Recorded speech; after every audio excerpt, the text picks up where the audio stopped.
को question number 4 देखना क्या कह रहा है। That boys are playing in the distant ground. अब मेरी बात सुनना, यहाँ पे एक बात बताओ, आर दे रहा है यानी कि हमारे पास प्लूरल हेल्पिंग वर्ब दे रहा है, यहाँ पे बॉयज दे रहा है यानी हमारे पास प्लूरल नाउन दे रहा है कि नहीं? तो ये डेट क्या कर रहा है? डेट का प्लूरल बताइए क्या होता है? वो होता है दोस्त। तो आंसर क्या है सर? ए नंबर का आंसर है। इतनी बात समझ में आ रही है भाई? इतनी बात समझ में आ रही है? जो चीज मैं आपको समझाने की कोशिश कर रहा हूँ उस चीज को समझते हुए चलिएगा बहुत अच्छे तरीके से, ठीक है? जो भी मैं आपको समझा रहा हूँ उसको समझते हुए चलिएगा, ठीक है? आगे बढ़े, चलिए आगे बढ़े।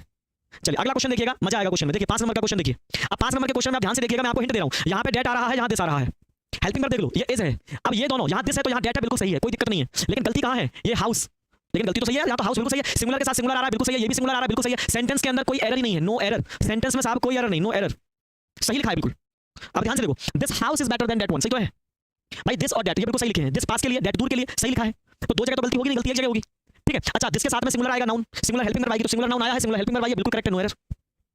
अब आ जाओ अगले सेंटेंस में, देखो सेंटेंस नंबर 6, दीस फ्लावर्स स्मेल्स, ध्यान से देखिएगा, smells much better than those. अब आएगा मजा भाई साहब, बहुत गजब का क्वेश्चन आया ये वाला, बहुत गजब का क्वेश्चन है। These flowers smells much better than those. चलो इसका आंसर निकालने कोई शुरू। हाँ भाई खुशबू तोमर, छठवें में आया है, नो एरर, नो एरर। बहुत बढ़िया, वेरी गुड बेटा, बहुत बढ़िया, शाबाश, बहुत बढ़िया। आओ जरा इसका आंसर चेक करते हैं, ध्यान से देखना इसका आंसर, बिल्कुल हिल जाओगे तुम, देखना। दोज लिखा हुआ है, बिल्कुल सही है, कोई दिक्कत नहीं। यहाँ पे दीज लिखा है, कोई दिक्कत नहीं। अब दीज के बाद में प्लूरल नाउन आना चाहिए, आया है, मुझे यहाँ से कोई दिक्कत नहीं है। लेकिन फंस कहाँ गए? देखो ध्यान से देखो, यहाँ फंस गए। ये हेल्पिंग वर्ब कौन सी है? ये बी5 फॉर्म है। बी5 फॉर्म कैसी फॉर्म होती है? सिंगुलर वर्ब होती है। कैसी वर्ब होती है? सिंगुलर वर्ब होती है। हमको प्लूरल वर्ब चाहिए। इसकी प्लूरल वर्ब क्या होगी? स्मेल। वर्ब की कौन सी फॉर्म? First form. ये हमेशा प्लूरल वर्ब होती है।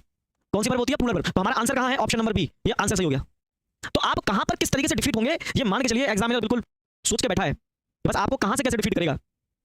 एकदम से शॉक हो गए। अगला क्वेश्चन देखें,